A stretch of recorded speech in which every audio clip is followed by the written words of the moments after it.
هو خط مكهرب راح يسمح ربط الجزائر بتيزي وزو في مدة ساعة يحمل 1800 مسافر.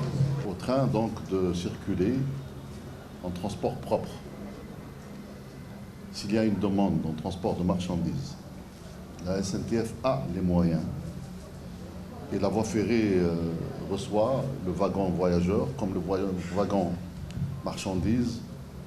Ce n'est pas de la marchandise lourde, donc il n'y a aucun problème. Il n'est pas encore faite au niveau contractuel, mais c'est aux environs de 60 milliards de dinars. Le programme actuel, c'est un train toutes les demi-heures dans les deux sens. La durée du trajet est estimée à 1 heure. Le montant pour faire ce trajet-là est fixé à 170 dinars le passager, avec la possibilité bien sûr à une tarification, abonnement, etc., etc. Maintenant, vous parlez du congestionnement des centres de contrôle technique de véhicules. Nous avons donc libéré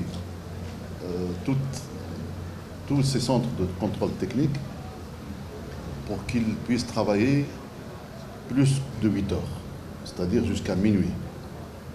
Quand on sait que le temps de contrôle technique d'un véhicule est limité par un décret à 20 minutes de véhicule, vous comprenez bien que les capacités de ce centre technique sont limitées.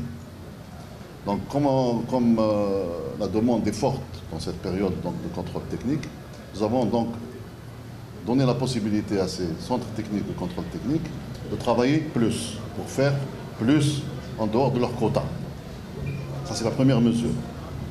La deuxième mesure qui a été donc passée la semaine passée au niveau d'un décret, c'est de ne plus imposer le contrôle technique par zone géographique de wilaya.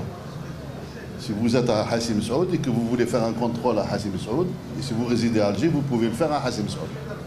Donc cette deuxième contrainte est levée aussi, et je pense que les gens feront leur contrôle technique véhicule de manière plus tranquille.